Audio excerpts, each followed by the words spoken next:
నెల్లూరు వేదైపాలెంలో బాబు జగజ్జీవన్ రామ్ 118వ జయంతి సందర్భంగా జిల్లా కలెక్టర్ బో ఆనంద్ ఆయన విగ్రహానికి పూలమాలలు వేసి ఘనంగా నివాళులర్పించారు. ఈ కార్యక్రమంలో మున్సిపల్ కమిషనర్ మరియు దళిత నాయకులు జన్ని రమణయ్య, పందిటి సుబ్బయ్య, నరసింహగిరి తదితరులు పాల్గొని ఘనంగా విగ్రహానికి పూలమాలలు వేసి నివాళులర్పించారు.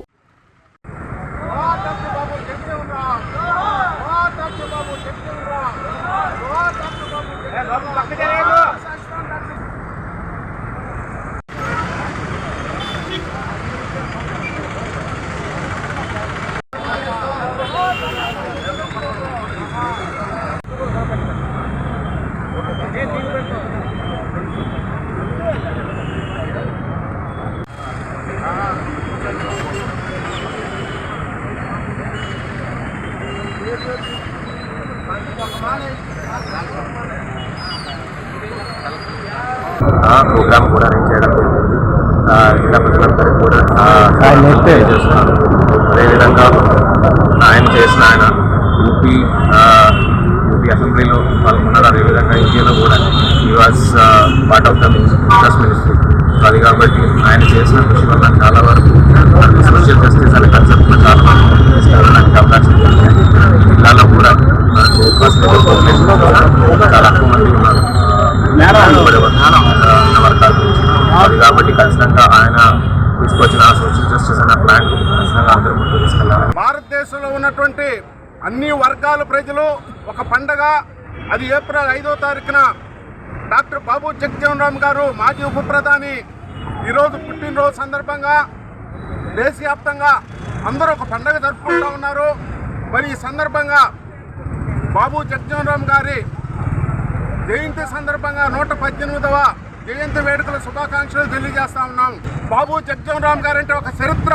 ఈ దేశంలో అతి చిన్న వయసులోనే మరి నెహ్రూ గారి ప్రభుత్వంలో కార్మిక శాఖ మంత్రిగా ఈ దేశంలో ఒక చరిత్ర సృష్టించినటువంటి వ్యక్తి. అదేవిధంగా ఈ దేశంలో పార్లమెంట్లో ప్రజా సమస్యల మీద గొంతు మాట్లాడటంలో బాబు జగజ్జీవన్కి ఒక చరిత్ర ఉంది. అందువల్లే ఈ దేశ ప్రయోజనాల కోసం, దేశ ప్రజల కోసం ఆయన భావోభావాలతో పాటు కూడా ప్రజా సమస్యలను పార్లమెంట్లో వినిపించడానికి ఉత్తమ పార్లమెంటేరియన్గా కూడా ఎన్నికైనటువంటి సందర్భాన్ని గుర్తు చేస్తా ఉన్నాను. దళితులకి నచ్చిపాటి ఈరోజు డాక్టర్ బిఆర్ అంబేద్కర్ రాసిన రాజ్యాంగం ఇంప్లిమెంట్ అవుతుందంటే ఆ రోజు కూడా పార్లమెంట్లో ఉండి ఆ చట్టాన్ని తీసుకొచ్చి ఎంతో పొందుపరిచిన విషయాలు కూడా ఈరోజు అమలవుతున్నాయంటే బాబు జగజ్జీవన్ రామ్ గారి పుణ్యమేనని మనం అందరూ కూడా ఒకసారి గుర్తు చేసుకోవాలి. ఎందువల్లంటే అతి చిన్న వయసులోనే ఎమ్మెల్యేగా అయినా దళితుల ఏకైక ఎమ్మెల్యేగా మన బాబు జగజ్జీవన్ రామ్ గారికి దక్కుతుందని, అదేవిధంగా డాక్టర్ బాబు జగజ్జీవన్ రామ్ గారు 50 సంవత్సరాల పార్లమెంట్లో ఉండి ఒకే నియోజకవర్గంలో 50 సంవత్సరాల పార్లమెంట్ సభ్యుడిగా కొనసాగాడు. అదేవిధంగా 35 సంవత్సరాలు కేంద్ర కేబినెట్లో ఉండి కేంద్ర మంత్రిగా పనిచేశాడు.